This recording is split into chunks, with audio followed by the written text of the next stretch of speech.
Good afternoon. Thank you for joining us today and thank you for being here. This is an opportunity for us to interact and hear what we are doing and how we are proceeding under these horrible circumstances that we all have to face because of this crisis. I want to thank you not only for being here today, but also for everything that you have been doing and everything that you are doing for our university, for our Commonwealth, and for our country. It is very critical to remember that these are not ordinary circumstances. What we are all asked to do goes above and beyond what we were prepared to do. I don't need to repeat again, which I will, that this is not the circumstances that I expected to find when I joined William and Mary a few months ago. I came to William and Mary thinking that this will give me the opportunity to work with wonderful faculty and students, collaborate with exceptional scientists and staff members, be a member of a community that together we will move forward in so many wonderful ways. And I was lucky enough to have a few months of that. And these were months that taught me how this institution works, what it means to be a member of its community, and how wonderful my future promised to be here.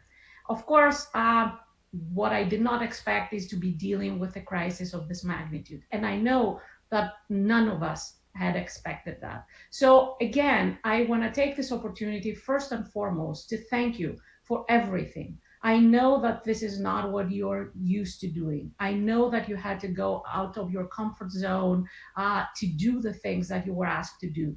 I know that you reacted very quickly and very enthusiastically when we had to change everything that we were doing and do it differently to protect our students and our faculty and staff and the community. So again, a very big enthusiastic thank you. There are no words to express how impressed I have been by the solidarity, but by the coming together, by the eagerness to contribute to a goal that it is beyond what we are expected to do. I know these are difficult times. They're difficult times for everybody. They are difficult times on a personal level. They're difficult times professionally. The most difficult part of all, in addition to the health considerations, is the uncertainty that we have to navigate through. And this uncertainty is not becoming less as we move forward. Uncertainty on so many levels, and uncertainty that creates feelings in us that are difficult to manage: anxiety, fear, anger. These are feelings that are very normal under these circumstances, and yet they are bringing forward questions and thoughts that it would be great not to have to even consider. But here we are, and we have these feelings and we have these thoughts. And together we have to figure out how to get through this crisis in a way that brings our institution forward stronger, in a way that makes us feel better about where we are, who we are working with, and what we do, and in a way that contributes to a future that is free of such crisis. In order to get there, we need to work together. I know that, you know that. This is something that I always appreciated. The fact that in an academic setting, you're never alone. You're never on your own doing things. You're always a member of a team. And the team can be defined in many ways. But team, to me, is the people around us that support us, that we rely on. And together, we try to do something together. So I've always approached my work and my thinking in a way that includes perspectives from different angles. When I started at William and Mary, I was asked what would be the characteristics of my leadership style. And I said a few things that I never expected to be so different today. So what I said was, I value transparency and the building of trust because that creates engagement, and engagement brings feelings of joy, and that contributes to the well-being of our community. All these things are true today, but different. different in the sense that our well-being is at a different level. We have to think of so many components of it that we didn't have to think of a few months ago. Trust. We didn't have the opportunity, you and me, to build this trust. For me to see you and get to know you as well as I wanted, and for you to see me operate under normal circumstances, that decisions were not as difficult to make. And engagement is what I saw in full glory, is that how engaged we all have become and how much more of what we were expecting to do we are doing. So I really want to say that how happy I have been to have the schools, the deans, the assemblies on my side, working together, exchanging thoughts and ideas, and hopefully engaging you in how we are moving forward. Um, as I mentioned in my note today, there is a tremendous amount of good work that has happened, and it's still happening and will continue to happen. One thing I want us to avoid is I want us to avoid having this feeling of separation between us, the feeling of us versus them. We are frustrated. We feel that this is very tough and it will get tougher. And instead, I want to ask everybody to think of how together we have been and we will be in this, and how this is a crisis that affects each one of them, each one of us. We don't know how this affects our neighbor. We don't know their constraints and their problems.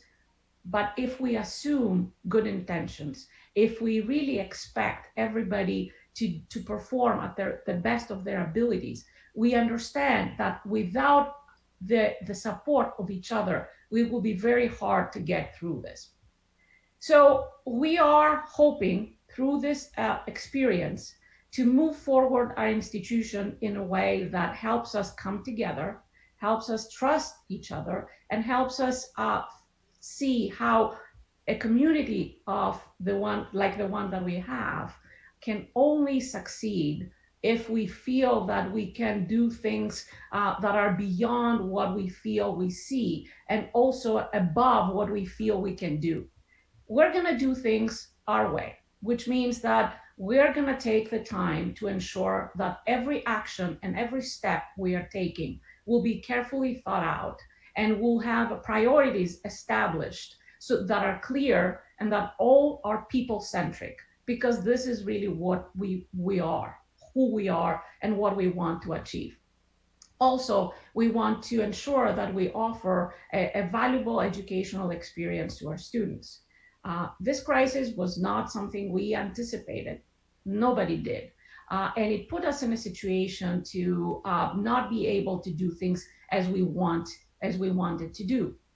But that doesn't mean that what we offer to our students, what we're thinking of doing in the future, should not be at the level of which is expected of William and Mary. The value proposition that we bring to our students needs to be high quality. And this, in order to do this, we need the engagement and the involvement and the creativity of you, the faculty of William and Mary. Now, I know that William and Mary is a great environment in which shared governance is important. And I couldn't appreciate that more than what I have seen these days. One of the dangers of, not dangers per se, shortcomings of having or of wanting to communicate everything as quickly and as openly as possible is that sometimes these communications are not very clear. That can lead to misunderstandings or rumors or misinterpretations. What I want to tell you is what you will be getting and what you have been getting from my office, from the leadership of our institution, is what we know under the circumstances of today and with the uncertainty under which we are operating. This is new territory for everyone. None of us knows exactly how to do this, and none of us knows perfectly well what will happen in the future. And so sharing with you what we know, which might be imperfect, which might be incomplete, is really the best way for you and us together to become this group that tries to solve everything together. So it was mentioned, actually, I mentioned several times that what we're expecting in fiscal year 21 is going to be tough. And this is because there are certain things that are not entirely dependent on our control. And there are certain things that we cannot avoid doing. So there are fixed costs that we need to continue supporting. There is our primary source of income is our incoming class and our returning students. And also, because we are a state institution, a small portion of our budget is coming from the Commonwealth. Except for our fixed costs, which we definitely need to pay. The other two sources of revenue are very unpredictable at this point. Yes, we have been doing well so far, but it is expected that things will not be as smooth as they would ordinarily be. So when we were talking about various circumstances under which we might even go through 10%, 15%, or even 20% loss in our budget, it's not something that we can definitely pinpoint today with accuracy. We don't know what the reduction level is going to be for fiscal year 21. But as everybody has heard leaders say, we hope for the best and prepare for the worst. So when we're talking about 50 million, 75 million, even 100 million, which is the top number that is based on the 20% reduction that is being considered, it's not because we know for sure that this is going to happen. This is what we want to think that we will have to deal with so that we can prepare ourselves to be efficient and effective in how we approach things. So I know that we will do this well. I know that together we'll figure out creative, positive, supportive ways to get us through this.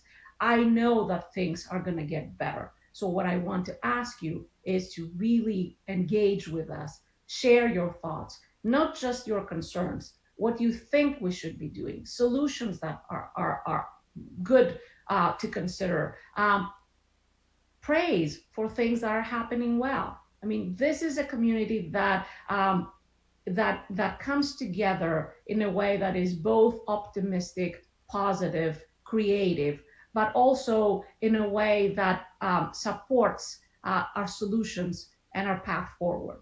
So I'm going to stop here so that we can focus on questions that have come from you. The format of today is not unlike the other town halls. We have questions that have come in. The leaders of our faculty assembly, partners to me every step of this process, will be the facilitators of our conversation. And we're going to go through questions and answers and then take additional questions if we have time. And that will really be the best part of our time. And I'm going to stop here and turn it over to Tom and David. Thanks, Peggy. The first thing that I want to say is that I'm very appreciative of the communications that have been going back and forth between the faculty assembly and the administration. I really want to let all of you know that there is information that's flowing. We are being consulted on major decisions. The assembly itself has been so busy, not only at the beginning of the year, but now with the pandemic, the response times are often in hours rather than weeks. Sometimes there are things that are related to process that take us longer to figure out. But trust me that we have the institution and our best interests in mind as we try to navigate through with the administration as to how we can best handle this. David, do you have any comments before I ask the first question? Just to reiterate the point that yes, we've received lots of consultation from administration, that they are coming to faculty assembly as the faculty representatives routinely, and they're listening to us. And we're trying to do the best we can to relay faculty concerns upwards and administration information to everyone in the faculty. Thanks, David. Peggy, President Rowe announced that there's going to be a small group focusing on short-term solutions for mission-critical areas of the university: curricular flexibility, operational resilience, how we might de-densify campus spaces, how we might expand career pathways for graduating seniors and recent alumni. Can you elaborate on how these teams were put together? Yes, of course. This is a very a significant initiative from the president's office. Actually, the thought of how we're going to go through this and what will happen as we get through this to get us to the other side has been a critical part of our thinking. So in order to address all the components of what you said, the group was formed, the team, a plan ahead team was formed based on the steering committee of the strategic plan.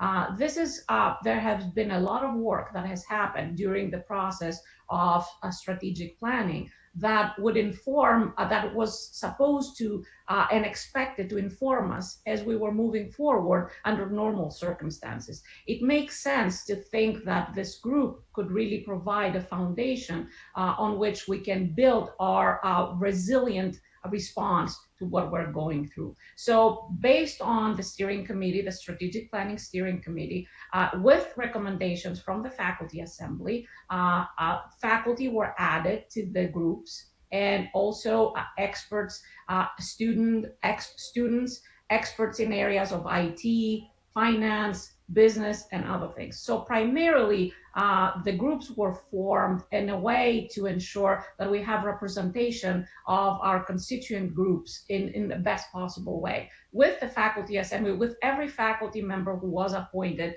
on these committees coming from the faculty assembly.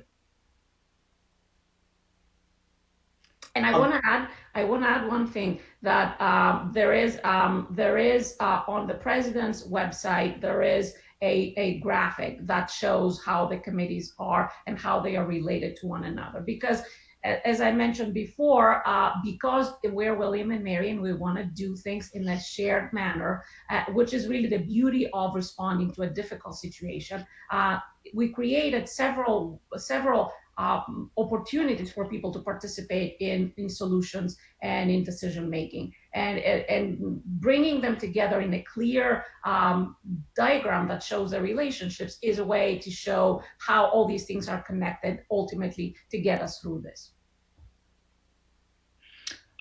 Peggy, we have some questions related to workspace safety. In particular, the planning for the reopening, maybe in the summer and the fall, regarding safety guidelines, how we'll accommodate at-risk populations, and how we will deliver instruction and perform research. So in particular, if we reopen the campus and resume teaching on the campus in the fall, is the university working on guidelines and rules and practices that will protect students and instructors from infection? For example, will there possibly be limits on class size, fresh air circulation, temperature checks for faculty and students, etc.? Of course. As I've mentioned before, and the president has mentioned, the emergency management team, which is led by Sam Jones, has been meeting regularly and thinking of a lot of measures that we need to take to ensure safety.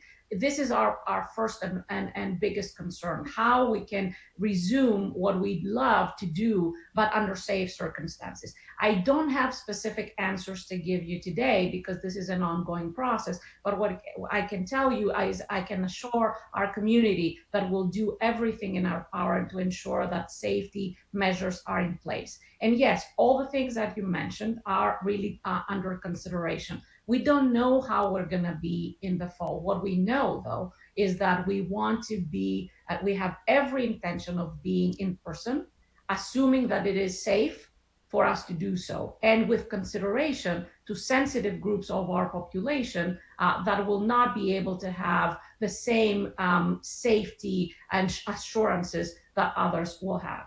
And we are working very hard towards ensuring that how we return is safe and also productive and takes into consideration everybody's concerns to the extent possible.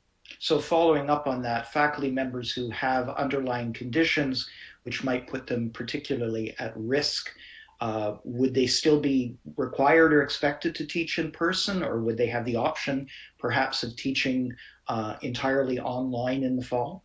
Absolutely. Our intention, as I said, is to be in person.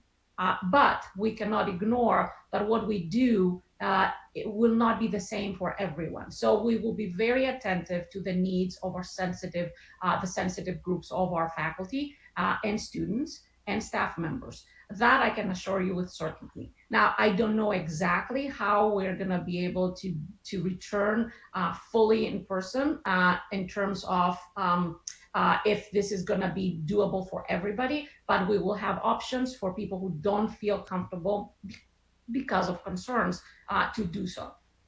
Would there be procedures for replacing an instructor who fell ill during the semester? Would their colleagues be required to replace them, or would they be compensated for replacing an ill instructor? So I understand that there are procedures in place at every department to replace ill faculty, and this will be done at the departmental level.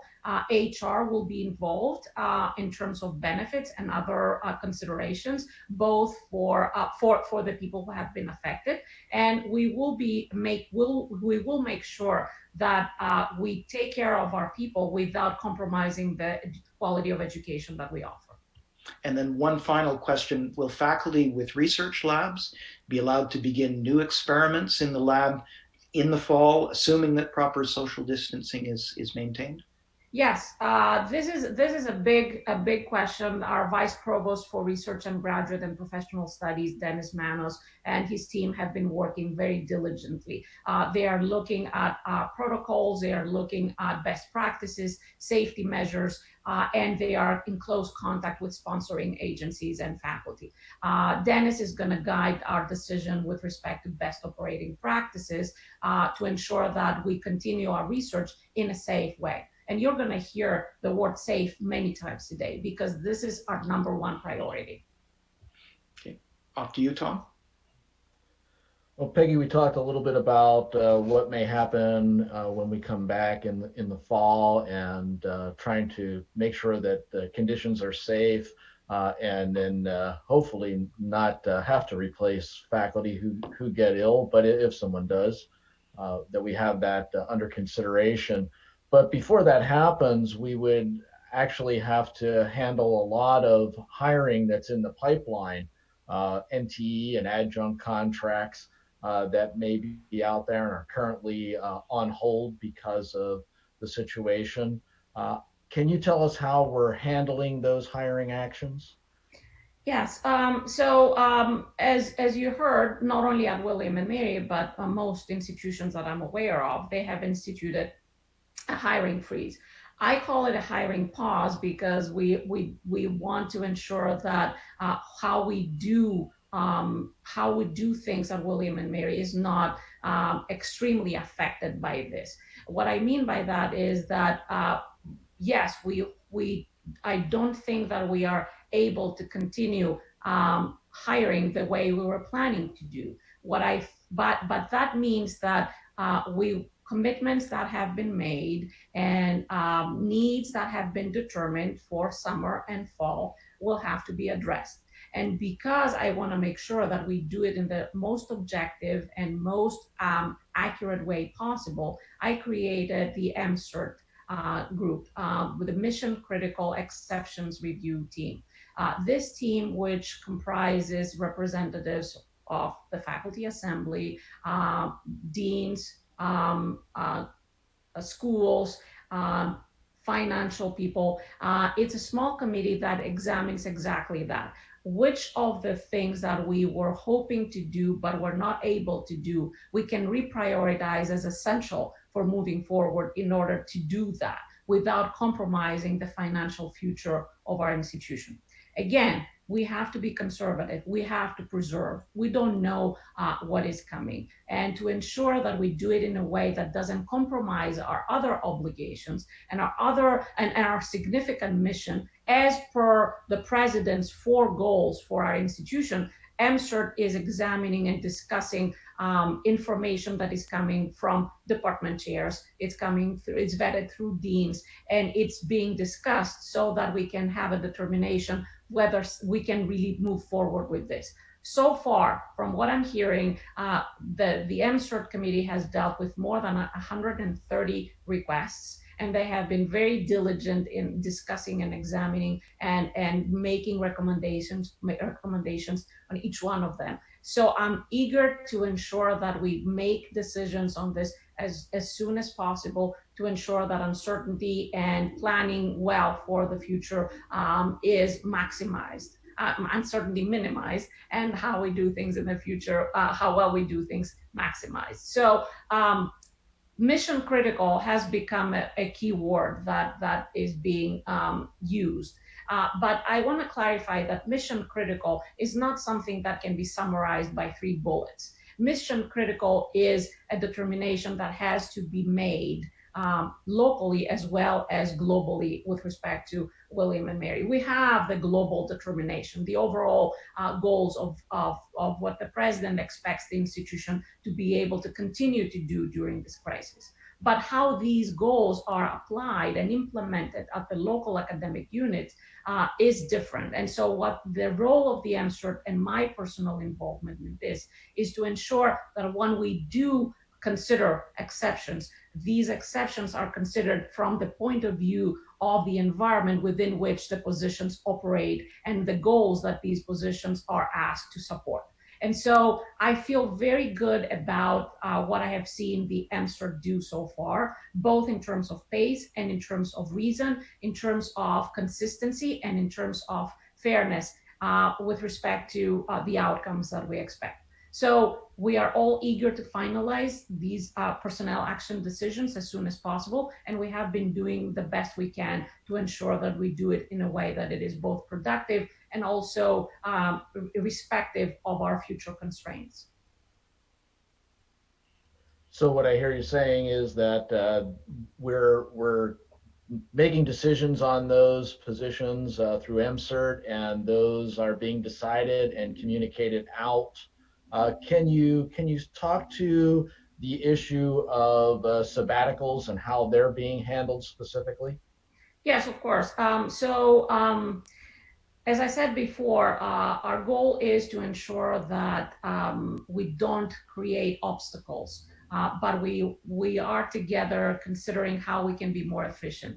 Obligations that have been made before, commitments that have been planned will be honored. So sabbaticals is one of these areas that we would like to ensure that if people have signed contracts to do research work, if there's plans in place, that we address those and we really look at these things from this perspective. So things are not black and white, even though we want to keep to preserve as much as we can because of the uncertainty that is coming. But this is not to compromise other commitments that have been made. Now, moving forward, starting fresh next year, it will be a great opportunity for us to take a better look and see how much and how deep we can go in these areas. And that will give us an opportunity, together with the faculty assembly and other participants of our community, to do a better job at defining what we can and cannot do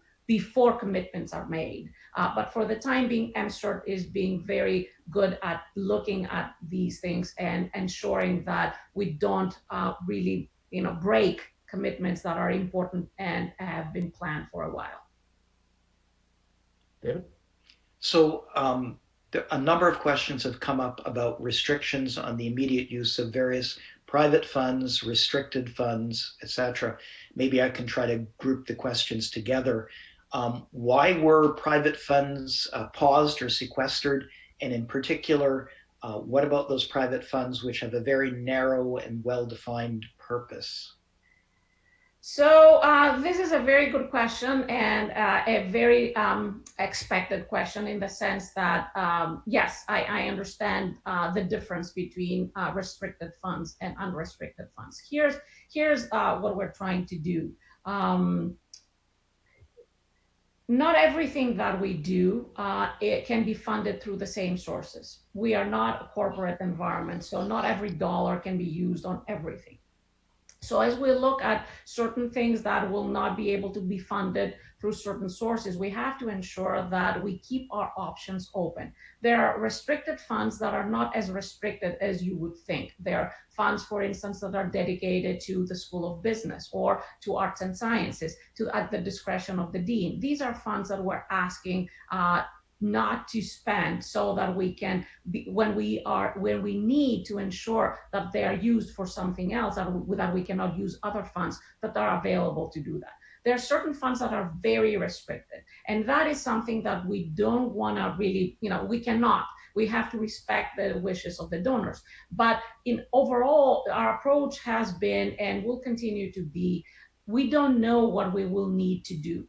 And in the grand scheme of things, what is more important? That we do something that we were planning to do, or that we avoid furloughing one of our colleagues? And for me, the knowledge that we have paused doing certain things until we have more clarity with respect to where we're going to need to reshift things or move expenses around so that we can address our needs is very critical. Our priority is to ensure that we maintain our workforce whole to the extent possible, and that the last measures we have to take, the absolute last, are measures that have to do with salaries, with employment, with positions.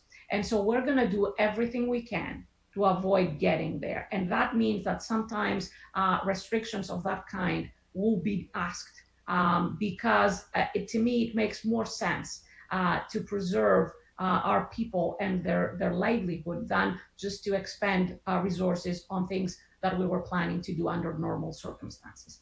Again, I have to clarify that we have approved certain kinds of funds. MSRC has approved pre-advising funds, as you know. So we're not taking a draconian approach to this, and we continue to respect donors' wishes. But expenses that can be interpreted a little bit more broadly will be interpreted more broadly to ensure that we preserve as much as we can. Can you comment on what might happen with William and Mary centers that rely almost entirely on external funding? Yes, yes, that is a very good question. So we hope to see that funding from external sources continues at the level that we have had it so far. But we also work to ensure that infrastructure and bridge circumstances are put in place to ensure that in case we see a drop in these in external funding, that we have the capability, through what we discussed a few minutes ago, to support our operations while we are expecting better days. So our intent is to ensure that we've put a lot of support into efforts to continue to solicit and be successful in external funding. This is a priority for us, and our Vice Provost for Research can confirm that. But at the same time, we will be prepared, hopefully, through prudent financial management to support when we need to support circumstances that are beyond our control. Maybe back to you, Tom. So, Peggy, we've been talking about situations where we might get into a revenue shortfall, a reduced revenue situation. There are questions about how we'll handle decisions related to positions and compensation. Is William & Mary considering downsizing overhead costs by reducing things like administrative positions? Yes, I think that this is also a question that needs a little bit more discussion. So we have instituted the mission critical budget planning approach. which is really to examine everything, not just faculty positions or staff positions, but also administrative positions. Any kind of position and expenses will be looked at, in the sense that we will have to look at how we have been doing things and what are the priorities that we need to preserve, and how we will be able to create a prioritization that will ensure that we remain true to our values. And this is really part of what this could entail. So I cannot really give you an answer in the sense that I hope we don't even have to compromise or reduce any kind of positions. I mean, this is the goal, but because, as I said, we don't know, that's the reason why we're going through an exercise that will enable us to start from a clean desk and start building what it is that we want to ensure that we preserve. And this is what we expect this process to bring forward. Again, I want to clarify that this is not a central process. It is a process that is happening in the schools, at the local academic units, to ensure that it captures everything that is critical and important to the schools and to our institution. So through this, we expect to figure out better ways to address our financial crisis than going into significant cuts. But if we have to do this, it will not be limited to certain categories. We will do it smartly, in the sense that we will not compromise our ability to move forward, but we'll do this together, and sacrifices we're gonna make together, and we're all gonna feel the consequences of this, not some of us, everyone. So we're doing our best to ensure that areas where we cannot afford to lose anything will be preserved, and areas where we can really save more, we will do that. And this is what this planning is. But overall, when we reach a point where we need to make cuts, it will not be done in isolation and in certain areas. It will be done in a way that ensures a fair and open process. So if we got to that position where we had to take some actions, and if it was cuts in salary, will administrators, beginning with the president and the provost, take salary cuts of the same magnitude? Absolutely. This is one word that I cannot really phrase differently.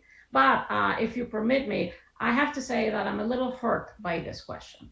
I'm a little hurt because actually because I never thought that this would be a question. I mean, as I mentioned before, we are a community. We are in this together, and it would never occur to me or the president to do something that will affect our people and not us.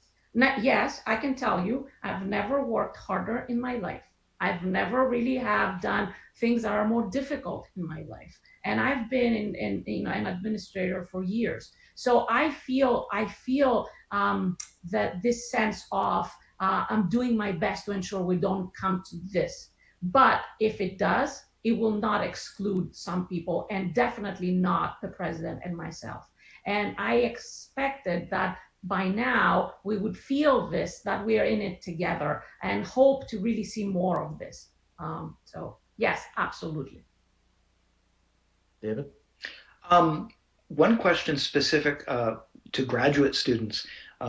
Will the currently enrolled graduate students still be continuing, and will offers that have been made to incoming graduate students for the fall, will they still be honored? I believe so, yes. Yeah. Another question related to students.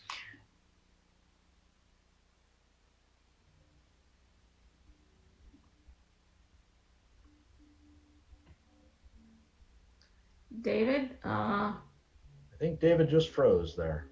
Yes. So Tom, can you? Yeah, so I don't know exactly what he was going to ask as that second follow-up, but we'll wait and see if he comes back on.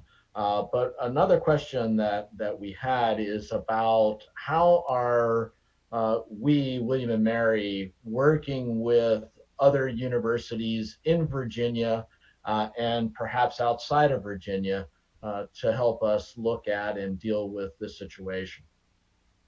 So yes, we are working together. The president is in continuous contact with her counterparts, and so am I. So believe me, everything that we're going through, they are going through as well. And the level and the magnitude and the reactions of their communities might differ a little bit, but we're all in this together. We plan together, we work together, we lobby together. So I have a great appreciation for the solidarity and communication and interactions between the public institutions of Virginia, and as we all brace for this crisis. I can tell you that the group of provosts that I have been interacting with, it's a new group. And I'm very happy to say that this is a group that I started by reaching out, not because I felt that not because I was curious to see what was happening, but because I needed to hear from people who have been going through what we are going through and feel the support from our universities and in our Commonwealth. So yes, the short answer is absolutely, we're working together with our own particularities and our own cultures and our own perspectives, but overall, yes. Sorry, I got lost there a little bit, so maybe I can jump back in. So what have we learned from the other universities in how they're dealing with things? And then a second related question, has there been any attempt for the universities to get together and lobby directly to Richmond to help deal with the deficit and make sure that the public higher education is treated well within the Commonwealth? So what we are learning is that, as I mentioned to Tom before, is that everybody's dealing with similar issues. We are bracing for financial impact. Not everybody's going to feel it the same way. Cultures and particular strengths of each institution will come into play, but everybody's dealing with predictions that are not clear and prepares for a financial situation that is not great. I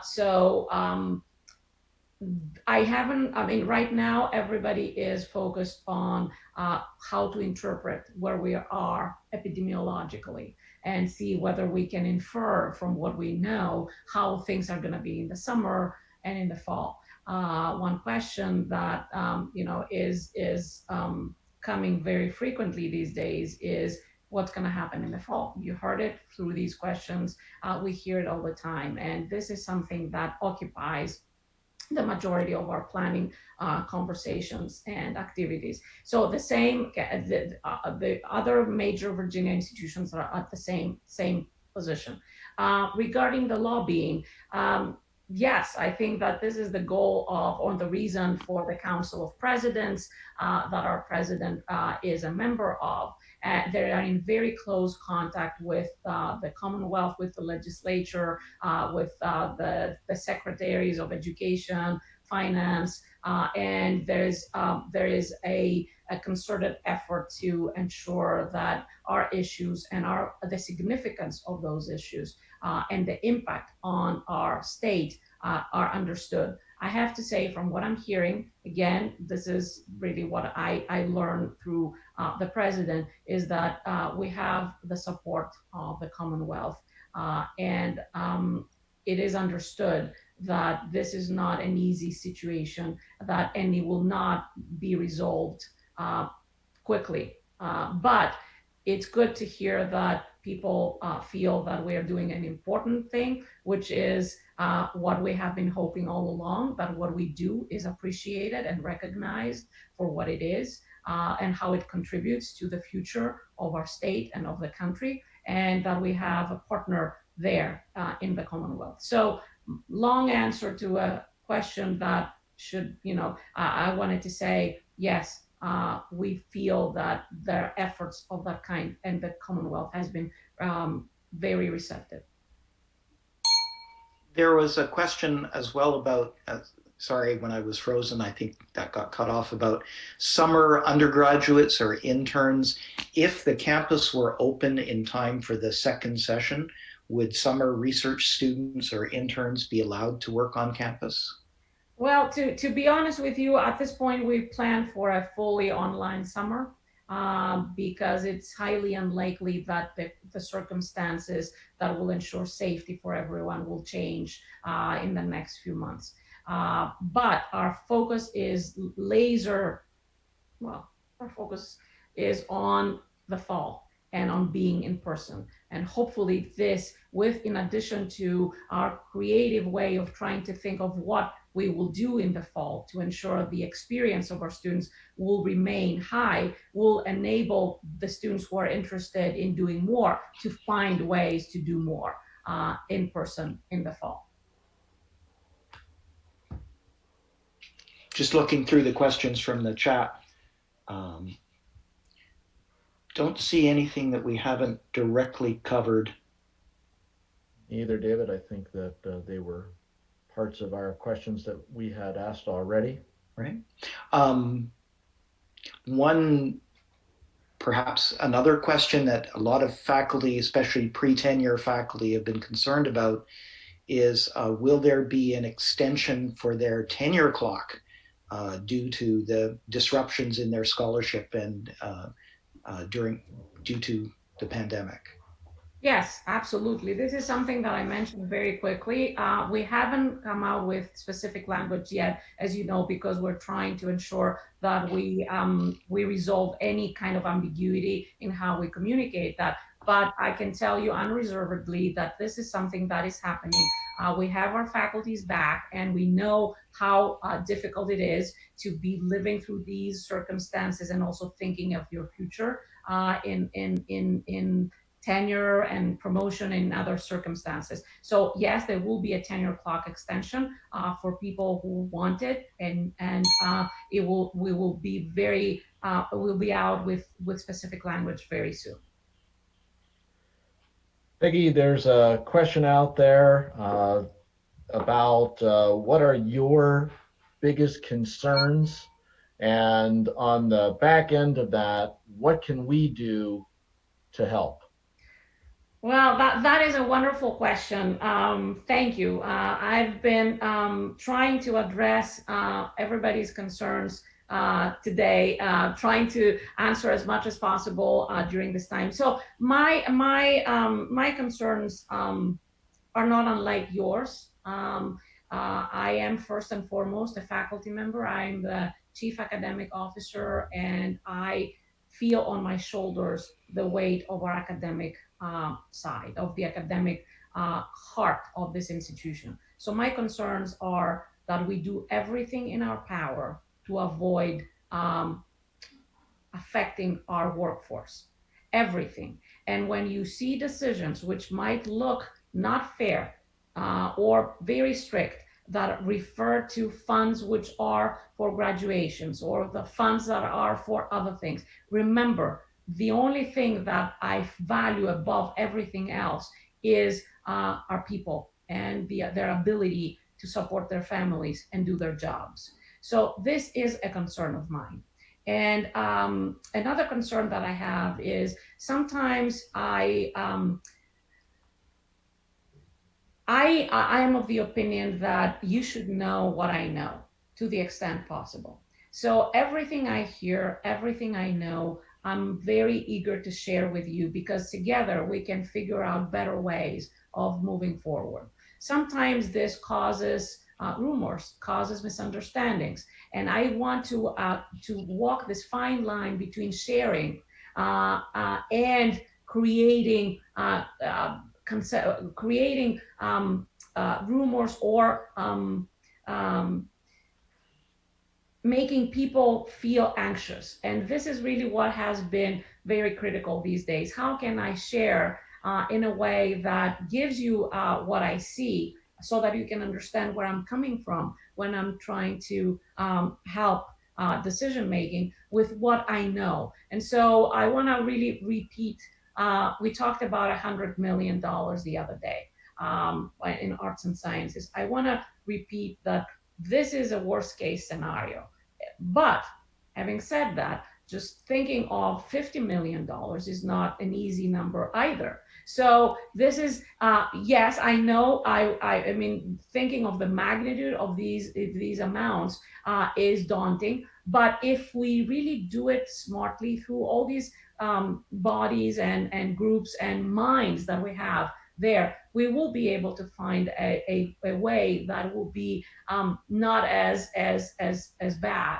Um, at least this is my hope. So this is my second concern. My first concern, as I said, is how we can ensure that we remain intact in terms of our positions, salaries, and other things. But the second one is exactly that. How can I communicate with you in a way that makes you included in how we make decisions, shows you how tricky and multifaceted and multi-level this process is, and that we create this kind of mutual trust that enables us to share worst case scenarios without feeling overly disappointed and anxious.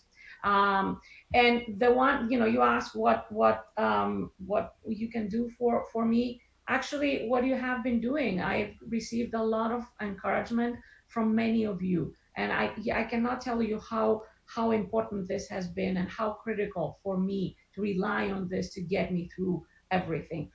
All of us, I mean, the president, the vice presidents, myself, the vice provost, we are in the weeds and in the trenches 24/7 actually these days. And so are you, I know that. And so just to give each other the benefit of the doubt when we make a mistake, or when we really revisit a position, when we are thinking out loud of ways to do that, this is critical and important. Also, to just say, well done. You know what? You did it. It wasn't perfect, but it worked, or didn't work, but I know you meant well, is always good. So the feeling of being in this with the responsibility that is on us, but feeling that we have the support of our community is priceless. And this is really all I can ask, is that as you get to know me and as I get to know William and Mary, unfortunately under difficult circumstances,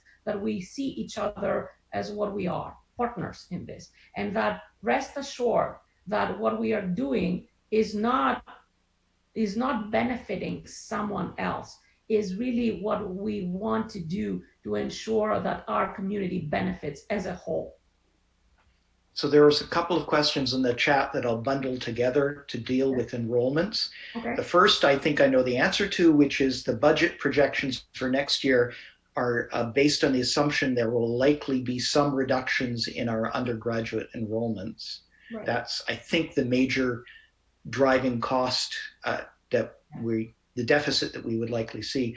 Do you have any numbers that you can share with us on the effect we have seen already on international undergraduates or graduate students enrollments? So my numbers are not as of today, but what we've seen is in-state holding strong, which is really great. We've seen out of state being fine so far. Again, this is early, so we don't want to really jinx anything. And so international have been affected, but not severely yet. And we hope and we plan and we are doing everything we can to ensure that it remains this way. So the reason I'm very cautious about this because I know that things can change. We don't know what's going to happen with this virus. We don't know what's going to happen with international travel, with visas, with all those things. We don't know how things are going to be in July. But today, I feel cautiously optimistic that the crisis, if things remain they are today, and if we are able to return in person in the fall, which we very, very much intend to, that we are not going to be in a horrible situation regarding our enrollments. I don't know if again, sometimes you say something out loud and it happens differently, but this is as what we know as of May 1st. which is the date of deposits. Again, a long way to go, a lot of effort, and I want to thank our faculty who have participated in every opportunity they could to interact with our incoming class, to work with our returning students. It is very critical that we maintain this level of engagement, because this is, after all, what William and Mary is, and what the students are looking for. Peggy, one question that's come in on the chat is about any updates on the PBK project. Oh, that is a very good question. I'm not the right person to answer this, because I don't want to give you any information that is not up to date. So I will defer to my colleagues on that. I want to assure the faculty who are seeing this, that questions that have been submitted or will be submitted while we're on will be addressed. And even if I don't have the perfect answer for you, they will be answered either through our FAQ or in my next open hours, if you are willing to come. I want to take this opportunity to thank the groups of faculty who attended the first two, and assure you that there will be more coming, and that I will take every opportunity to interact with you in person, in addition to the email communications or the indirect communications through other sources. I think that with that answer there, kind of put us in a good position to be thinking about wrapping up. And I think there's one question that's out there. In order for people to manage the uncertainty, what can we look for in terms of timelines and actions for the next big updates? When can we expect to hear some more about decisions and the path forward? So there are certain parameters that are not dependent on us. The Commonwealth's financial situation, the disease progression, epidemiological findings. So we expect to know, as we learn more, we expect the next major milestone in this process to be in June. Mid-June to late June, we should have a decision on how we're going to be back in the fall. And I can tell you that, as I mentioned a few times today, our intention is to be in person, with the caveats of what we discussed, sensitive groups or changes that would occur until then. And so mid to late June, I think we will have the other big chunk of major decisions concerning our path forward. So I want to thank you both, Tom, David. You have been great partners. I don't know how I would have done this without you, without your support, your encouragement, the knowledge you bring, the executive committee as well, the whole faculty assembly.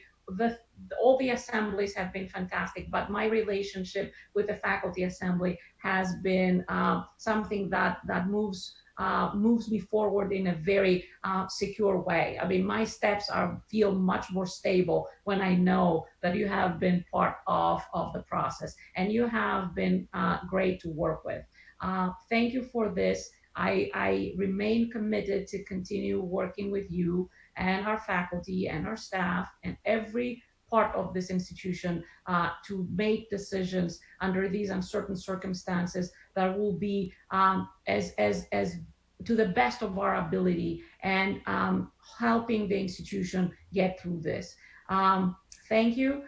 Thank you to our faculty who are watching, and I want to ask you to continue being involved, asking questions, thinking creatively, doing your best to ensure that you are heard, and rest assured that you are, and that everything that you say and do are always we always have in mind as we move forward, and they're very appreciated. Thank you.